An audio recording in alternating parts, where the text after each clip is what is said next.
La pandémie de coronavirus COVID-19 continue de sêmer la mort et la désolation à travers le monde. Tous les continents sont concernés et notre pays n'a pas été épargné. La Côte d'Ivoire a enregistré son premier cas depuis le mercredi 11 mars 2020. Dès les premières heures du déclenchement de cette pandémie, le gouvernement, avec à sa tête le chef de l'État, s'est fortement mobilisé pour protéger tous les habitants de la Côte d'Ivoire et des dispositions ont été prises afin de prévenir l'extension de la maladie sur tout le territoire national. Suite à cette disposition, le bishop Benjamin Boni, président de la conférence annuelle de l'Église méthodiste unie Côte d'Ivoire, a non seulement engagé toute l'Église au respect des dites dispositions, mais a aussi pris un certain nombre de mesures afin de veiller à leur suivi, contribuant ainsi à la limitation de la propagation de la maladie. Il s'agissait, entre autres mesures, de la fermeture des temples et autres lieux de culte, la suspension des programmes et activités des institutions et structures, la limitation de personnes pour les actes liturgiques ou services que sont les bénédictions nuptiales et les services funèbres dans la stricte intimité familiale.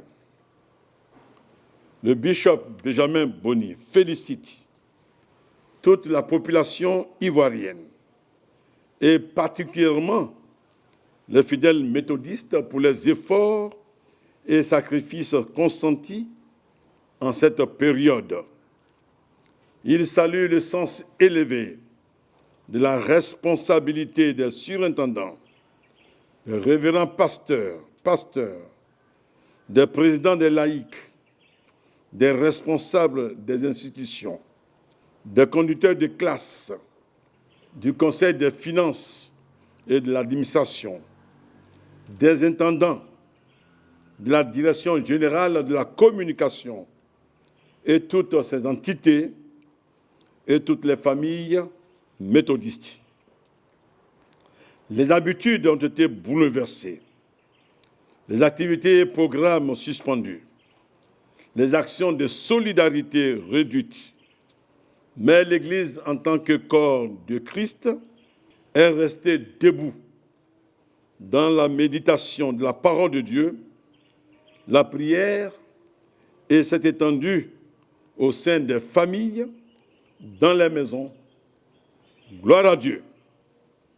Le bishop Benjamin Boni exprime aussi, au nom de l'Église méthodiste unie Côte d'Ivoire, ses sincères condoléances et sa compassion aux familles éplorées, ainsi que les vœux de prompt rétablissement aux malades. Il encourage et recommande à la grâce du Seigneur Jésus-Christ tous les acteurs de la santé pour leur engagement dans le cadre de la lutte contre cette pandémie. Au vu des évolutions enregistrées dans la gestion de cette pandémie et après avis du comité scientifique, le Conseil national de sécurité, présidé par le chef de l'État, a pris depuis le jeudi 7 mai 2020 un certain nombre de mesures qui concernent l'intérieur du pays et le Grand Abidjan. Ces mesures, dans leur ensemble, allègent quelque peu les restrictions éditées à l'intérieur du pays, dans la mesure où aucun cas positif n'a été détecté depuis le 21 avril 2020 et renforce et maintiennent le dispositif dans le Grand Abidjan. Ainsi, au regard de ces nouvelles dispositions, le bishop Benjamin Boni et la direction de l'Église méthodiste unie Côte d'Ivoire prennent les mesures suivantes. Pour les districts situés à l'intérieur du pays et en dehors du Grand Abidjan, la réouverture des temples et autres lieux de culte, la reprise des activités et programmes au vu des 200 personnes exigées désormais à compter du dimanche 17 mai 2020.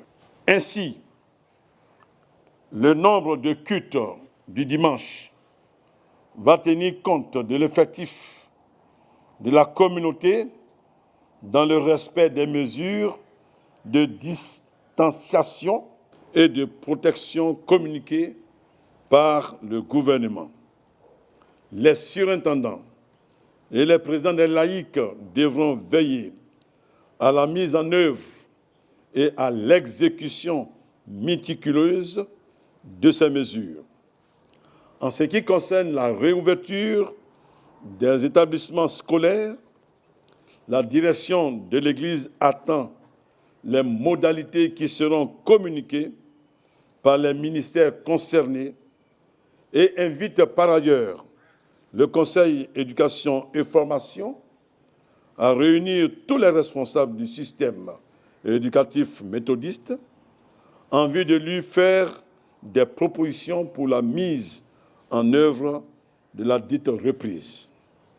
Pour les districts situés dans le Grand Abidjan, conformément au communiqué du gouvernement, et ce jusqu'à changement des dites mesures prises par le gouvernement, la direction de l'Église confirme le maintien de toutes les mesures énoncées plus haut et recommande aux surintendants, aux pasteurs, aux présidents des laïcs de veiller à leur suivi effectif.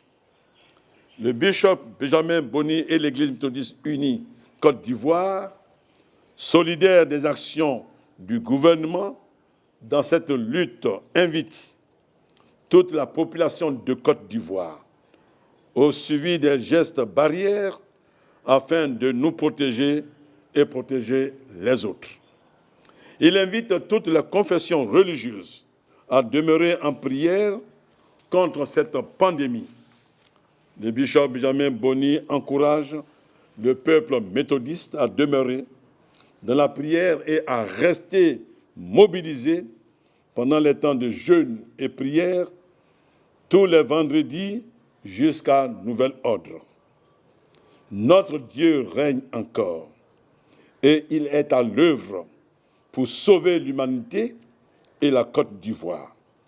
Ne cédons pas au doute et au découragement. Bientôt, ce sera le temps de la délivrance au nom de Jésus.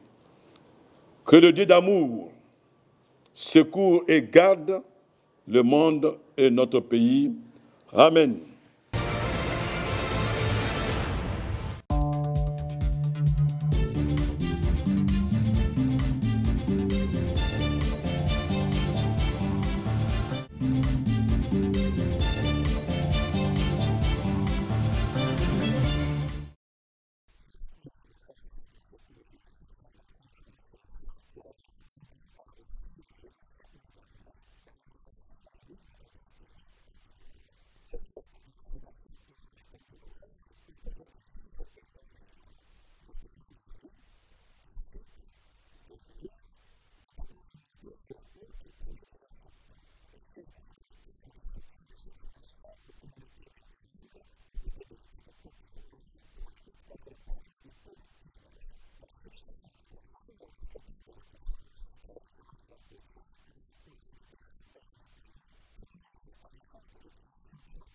C'est un geste aimable.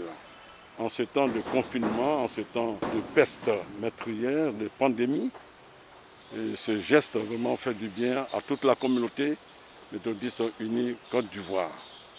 Cela nous donne de dire merci de façon très particulière à cette fondation Orange.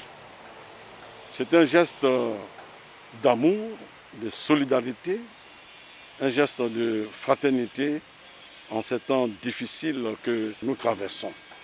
C'est pour nous vraiment une belle occasion de dire encore une fois que nous sommes heureux de recevoir ces dons et porter toute la Fondation Orange en prière et dire que nous sommes de cœur avec vous, sachant qu'avec ces dons qui viennent soulager un tant soit peu toute la population méthodiste qui traverse des moments difficiles dans le confinement, que le Seigneur de la vie, celui qui donne tout à ses enfants, saura vraiment vous dire lui-même merci pour ce geste aimable à l'endroit de toute l'Église méthodiste.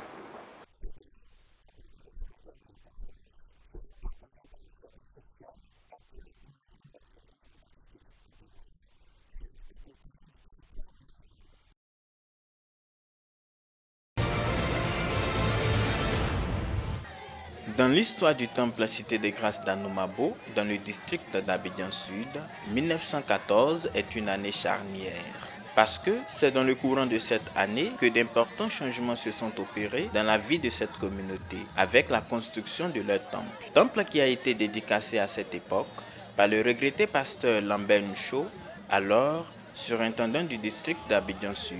25 ans après, la communauté méthodiste unie d'Anoumabo a bien voulu marquer une halte pour jeter un regard rétrospectif sur sa marche avec Dieu et en tracer les perspectives. L'événement a fait l'objet d'un culte d'action de grâce le dimanche 21 juillet 2019. Et à cette occasion, ce lieu consacré à l'adoration et au service du Dieu Tout-Puissant a bénéficié d'un toilettage particulier de ses différents compartiments. Cette célébration a été marquée par la présence du très révérend pasteur Isaac Bodje, secrétaire de la conférence, représentant le bishop Benjamin Boni, président de l'Église méthodiste unie Côte d'Ivoire. À la gloire de Dieu le Père, qui nous a appelés par sa grâce, et de son Fils, qui nous a aimés et s'est livré pour nous, et du Saint-Esprit qui nous éclaire et nous sanctifie. Nous nous consacrons à nouveau à toi et nous consacrons à nouveau cette maison pour l'adoration de Dieu par la prière, la louange, pour la prédication de l'évangile éternel, pour la célébration des saints sacrements. Nous consacrons cette maison pour consoler ceux qui sont dans le deuil, pour fortifier ceux qui sont tentés, pour éclairer ceux qui cherchent le chemin.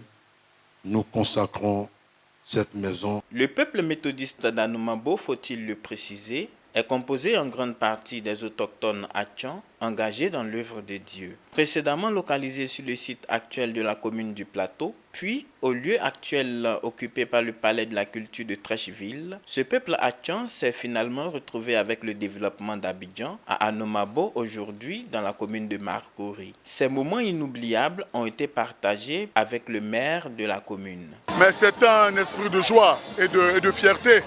Parce que cette église méthodiste a été implantée à Anoumabo il y a 100 ans. Mais elle a été dédicacée il y a 25 ans. Et ce sont nos parents qui ont fait cela. Donc j'ai tenu à être présent aujourd'hui pour me souvenir de tout ce que nos parents ont fait en matière de religion pour ce village, pour que demain nous en fassions autant. Donc je voudrais vraiment souhaiter une très joyeux anniversaire à la Cité des Grâces, la cité de toutes les grâces. Plusieurs hommes de Dieu se sont succédés à la cité de grâce d'Anomabo. L'on retiendra le nom de la regrettée Mbouké Françoise, première servante de l'Éternel de cette communauté. À sa suite, le très révérend pasteur Alfred Ake, la révérende Hermance Akpes, le révérend pasteur Lasme Mesmen Yedo, le révérend pasteur Eounian Jonas, pour ne citer que cela. Cette cérémonie a été pilotée par la révérende pasteur Catherine Achitroposu, alors en charge de cette communauté. Je suis heureuse. La Bible nous dit par Jésus lui-même que nous allons moissonner dans les champs que nous n'avons pas semés. Cette église a été construite sous des mains de maîtres, des pasteurs qui étaient ici, dédicacés avec eux. Et Dieu nous permet d'être là pendant que nous sommes dans les 25e année. Et c'est une joie pour nous, une véritable joie pour nous, de célébrer cette fête, que cette église soit toujours unie, pour aller de l'avant. Des fidèles de nombreuses générations ont marqué de leur empreinte l'histoire de cette communauté. Au nombre de ceux-ci, 70 pionniers et pionnières, encore vivants, ont été honorés. Ils ont reçu des médailles de reconnaissance pour l'œuvre accomplie.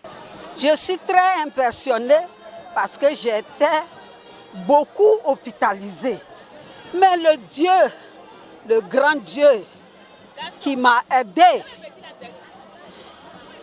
à vivre et avoir mes médailles et mes diplômes, je suis très contente.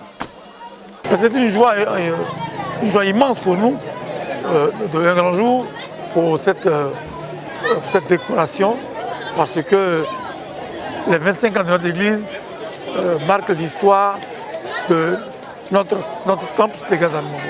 Nous voulons demander aux jeunes d'emboîter le pas à nos pionniers qui ont été découverts aujourd'hui, de pouvoir avancer de manière positive pour l'œuvre de Dieu à Anomabo, à l'église Cité des Grâces. Les défis majeurs qui attendent l'église méthodiste unie d'Anomabo sont entre autres la construction d'appartements de location, l'équipement nécessaire pour les salles de classe et l'école du dimanche.